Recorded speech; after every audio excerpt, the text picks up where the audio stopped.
Bonjour.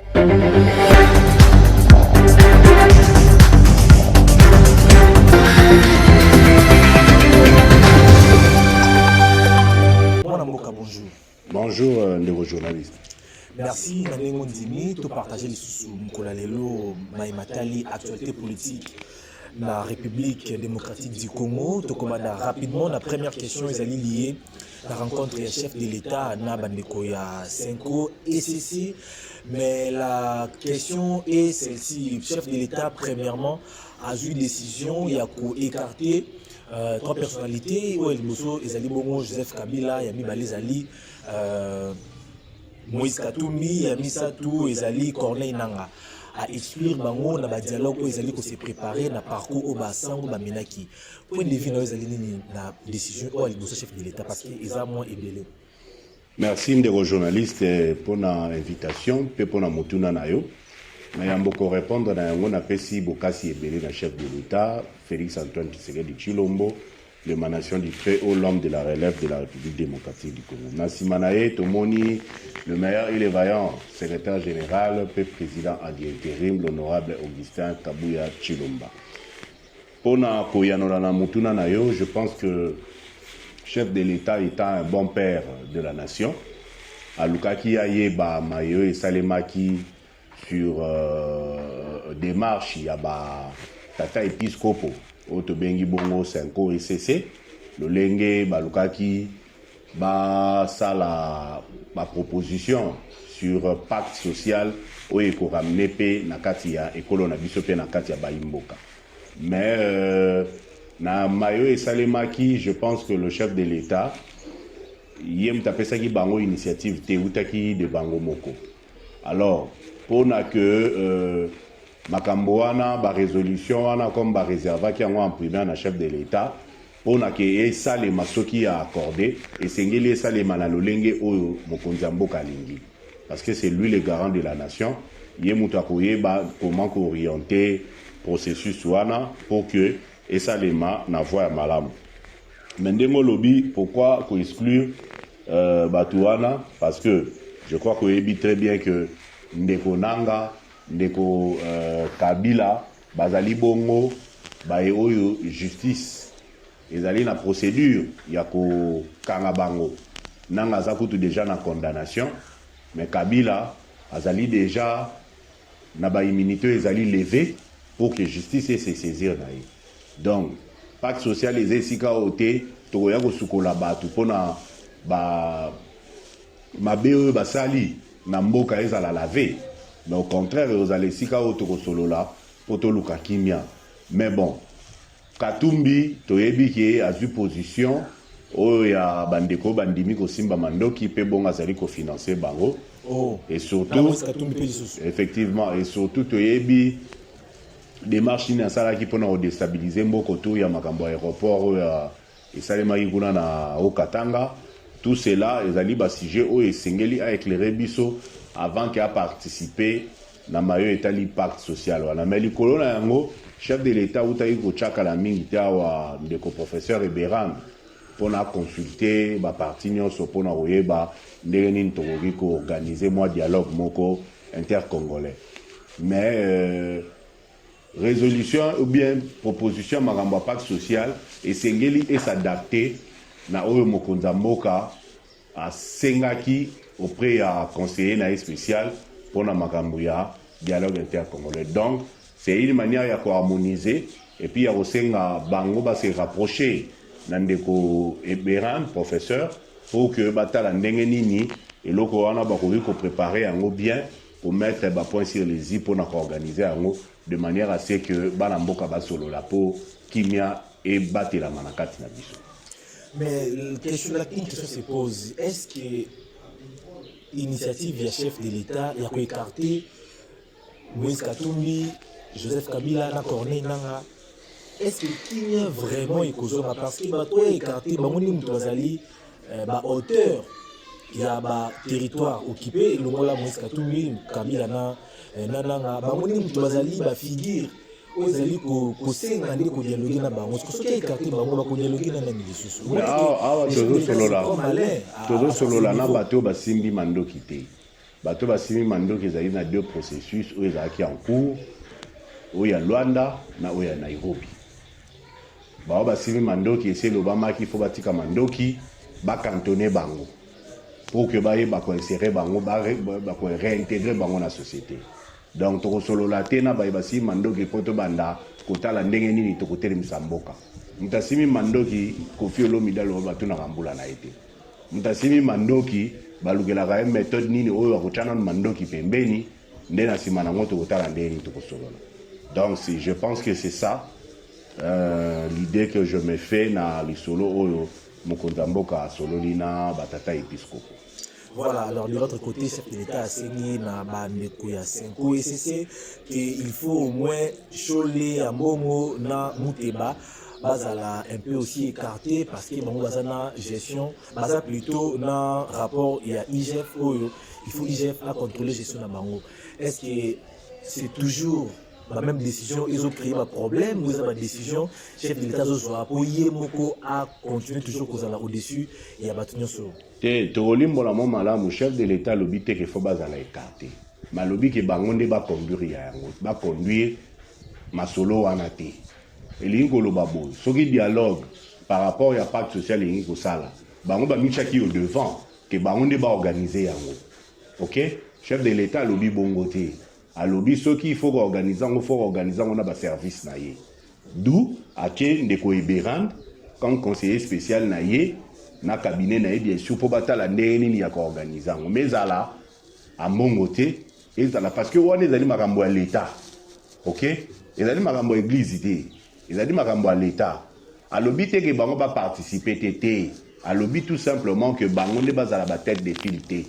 Bango ne va conduire dialogue ou autour il y a pacte social ou mais au moins c'est eux qui ont commencé. Mais ils peuvent commencer au gros bandapé idée mais mutumsu soit faire en mieux. Et l'ingo le baté soko bandinde ka yo mutu faut ça lango. Non. Non. Alors à quoi joue le chef de l'État? Non, le chef de l'État veut la paix. Mais paix où ils allaient teinter déjà na ba connotation ba position politique parce que tu es dit que ba tata na biso wana ba comment ba politicien wana ndeto lingité. C'est ça en fait. Chef de l'État ali ko chaba na nyosu ya mboke sika moko to meka ko réfléchir ndenge rapidement to développer mboka na biso. Mais ceux qui est commis na ba émissaire et commis na ba tout le monde dernièrement de Katumbi atili ba émissaire na États-Unis. Kabila tini be misère na États-Unis pour ba torpiller accord.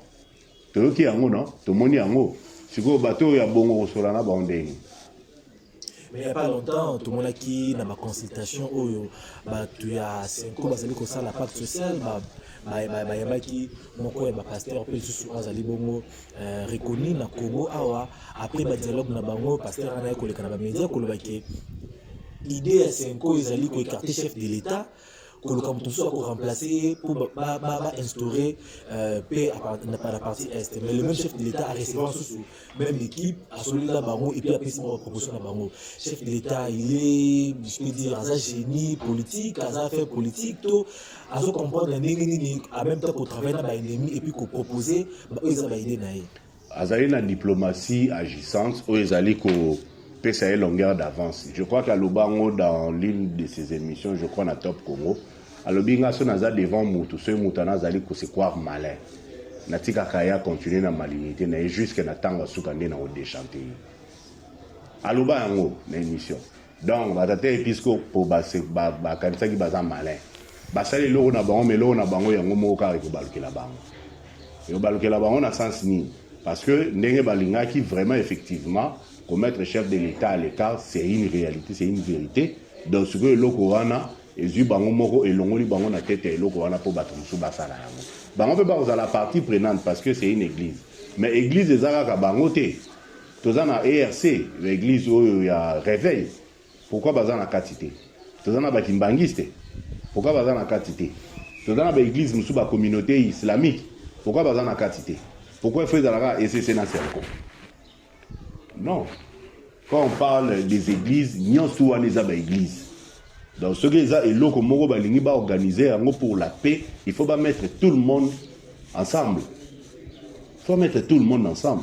D'où, et que ceux qui battent ensemble, ils ont na mokonzi ya mboka nde mokonzi ya mboka ko décider lolenge nini iko salemela. Alors na idée mokonzi ya mboka ezali ba service na inde sala yango. Alors que tu es bien que service na inde ko berandi ndaza ki désigné pour na asala musala na a consultant ki batu nyonso. Batu ya SCC je crois na c'est encore baboya boya. Siko service ya cabinet mokonzi nde ko sala yango. Boko zala wana, boko participer wana, mais boko conduire yango te.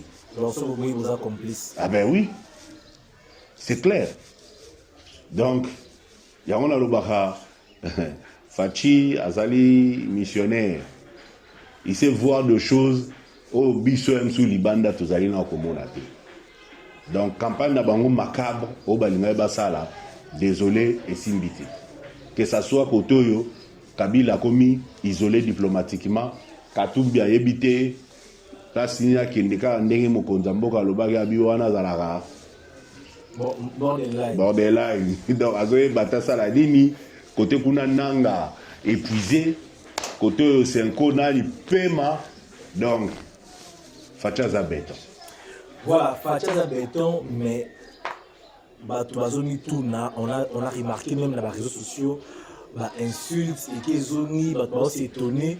Comment on peut menacer parti oriental Nabiso? Comment on peut menacer à la Kisangani à envahir la critique, la menace partout? Mais le chef de l'État a yambaye na bureau naïe. Fils de Museveni, chef d'état-major de l'armée ougandaise. Comment vous expliquez les Congolais? Il y a un zoloba autant on sur Fachaza missionnaire, Fachaza béton, Fachaza réellement l'homme au Congo azana grâce ya kozwa pour que Tobi Manaboumbu. Comme nous le savons, ma pays na biso presque limitrophe nyonso, ma pays voisin, bango nyonso ba utiliser Congo na ndenga mabe. Même quand Brazzaville là, tout le monde a trouvé bengani ba congolais le ba sala. Même Angola. Mais il fallait que le pays puisse servir d'exemple. Mokoka. Et le mettre à penser à un pays où on a c'est Kagame. Pour Kagame, il y a un na Braza. Braza qui n'a pas mabélé pour nous. Ok? Kagame qui n'a pas mabélé na Centrafrique. Centrafrique qui n'a pas mabélé pour nous. Kagame, Ndemutu, Azali, na ba groupe armé où il oumela na Congo. Où il changera ba combo. Les CNDP, les Aboye, et comme M23, et qui est AFC, et qui est Kagame. Ok? Les autres là, tu as pensé ma partie occidentale, bien partie de l'ouest, que Matata Ezala, à part moi, Makamba, Mamobondo, ou Salemaki. Donc, il fallait possible, Moutoumou, raison, le rose Bundana Batu Nef. Pour le cateau Bundana Bangoni au Soro Mela Pema. Au Kokabitumbana Teba Obomao. Kanaka moko azali bosono ka moko wana so betie kumoko ya gorge awa tanga ku ya kao ye chef de file na bonso akuyi baninga ba panza. C'est comme ça que Fachi a fait. Donc tebi ke Uganda pe e menasala biso tebi Uganda pe sala ba intrusion na kati ya Congo mbala. Mais le roi to beti Kagame le roi la instruction outi na États-Unis que bo cesser kotumisa Congo. Bobima Nakati Makambuana. C'est ce général-là qui a quitté l'Ouganda pour venir ici. Pour venir recevoir les instructions qui ont été données à partir des États-Unis. Pour que, à contribuer à la stabilisation de l'Est. Et puis, définitivement, base orientation, na ba groupe na bango o bazalaka na kati ya Congo ba tika sol Congo. Donc balobi na bango te automatiquement faut ba mizo mikumba ba libérer. Il faut bazwa mikumba. Omoni ndenge général lo baki teke amena les affaires ngana ko atake kisa. Omoni nga kauki liboso béton te. Nasali akauki. Ça veut dire que ce n'est pas de la blague. Et Museveni sait que Kagame est lâché et lui il est au soir de son pouvoir. OK? Arogi peut-être Kotiki lata mwana na ewana continuer. Mais ce qui, le roi, il y a Afrique centrale, la minute qui est Facha décidé que même mwana na ewana on va dans la ligne on a été aussi mbatté. Donc, fallait alongwa kunaya, ayako buka mabolongo na yawa, ayako tubela nano, ayako yambola masumu na ye. Et puis après, baebisaye les orientations, les décisions qui ont été prises à partir des États-Unis pour qu'à comprendre dimension nini Congo ezali pe na époque nini otokomi. Congo obundaka ka forcément te na mandoki. IDPS c'est bundaka na biki na papier. Et c'est lui qui est à la tête de ces pays. Il est un fils biologique et un fils politique du Sphinx délimité, Etienne Tshisekedi Wamulumba, d'heureuse mémoire. Donc, Bigina papier, il faut faire réfléchir.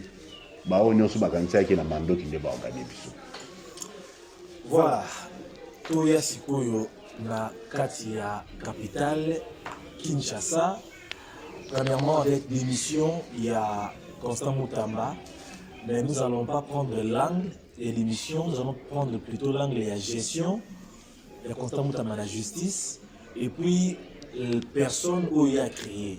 Premièrement, vous maintenir bilan les positifs ou les négatifs, tant que ministre de la Justice. Tant que ministre de la Justice, je pense que c'est moyen. Il n'est pas dans les négatifs et il n'est pas encore dans le positif. C'est moyen. Merci. Oui. Je suis sûr parce que je peux citer quelques exemples. Il a échoué peut-être dans la dimension de la gestion administrative. Ça veut dire comment administrer la justice. Ok? Il a peut-être échoué dans l'approche, la méthodologie pour qu'on soit l'élan d'une nouvelle justice. Ok? Mais de l'autre côté, il a fait peur à plus d'un, surtout dans les grands malfaiteurs, les criminels économiques, les criminels, il y a le vol des deniers publics. Ok? Et puis, il a quand même amélioré la condition carcérale. Dans ma cas, là, ok, tu vas voir aujourd'hui que la condition est quand même mieux. J'en sais quelque chose parce que j'ai quelqu'un là-bas. Je suis allé le visiter récemment. J'ai vu que la situation s'est améliorée. Ok? Donc, on a témoigné, c'est le que a témoin qui est. On a témoin. Donc, on a essayé de balancer. Ma côté où il a échoué, ou à Salina nous miette parce qu'il est encore au pouvoir, il peut améliorer. Il est encore comme ministre de la Justice, donc il peut encore faire mieux. Alors, on ne peut pas dire qu'il a échoué, mais on peut dire qu'il n'a pas bien fait. Donc, il n'a pas ça bien. D'un côté, on a sali déjà quelque chose. Donc, il est dans l'équilibre, mais s'il essaye de procéder d'une bonne manière, je pense qu'il sortira de ces ministères-là comme une personne icône, comme une référence pour les autres qui vont venir après lui. D'après les informations, la majorité des gens disent que Constant Moutamba, en tête, il y a le ministère de la Justice, à servir le chef de l'État, mais plutôt à gagner beaucoup plus à les Congolais, confiance à les Congolais. Donc, c'est-à-dire qu'il y a ça qui populisme, comme les gens le disaient déjà bien avant, pour la véritable challenger dans l'élection 2028. Bon, c'est la politique. La politique, tous les moyens sont bons pour accéder au pouvoir. Mais peut-être, pour moi, sauf Koboma Batou. Parce qu'en politique, on tue aussi. Mais ce qui est ça que tu peux profiter d'une position pour que se faire un aura, tant mieux. C'est vrai qu'il n'a pas encore servi le chef de l'État selon ma attente, parce que le chef de l'État a toujours dit que notre justice est malade. Et c'est une réforme moko courageuse. C'est ce qu'il avait entrepris. La réforme moko courageuse. Mais après, il s'est perdu un peu de vouloir plus se positionner. Mais je crois que session Oyo Salema est rappelée quand même à l'ordre, et rappelée quand même mission nae, pour que Aïeba, Ndegenini, étant ministre de la Justice au Ezali un pouvoir vraiment très considérable, un pouvoir où ils sont autonomes pour que permettre à yeba ndenge nini ya ko rebandela bisiko ya koyaki pour asservir réellement chef de l'État na musala na ye oyo azali kozela comme ministre de la Justice. Voilà, nous sommes arrivés presque à la fin de cette édition. Quelles sont les informations ou nouvelles de la part du ministère de la Santé? Parce que tout le monde a équipé dernièrement Makambo Italie, conférence avec le gouverneur. Si j'ai équipé vraiment martelé, c'est là qui par rapport à la couverture de la santé universelle, responsabilité et de la ministre de la Santé. Alors, quelles sont les nouvelles de votre part, le ministère de la Santé? Ndeko, en tout cas, merci pour notre tournawana.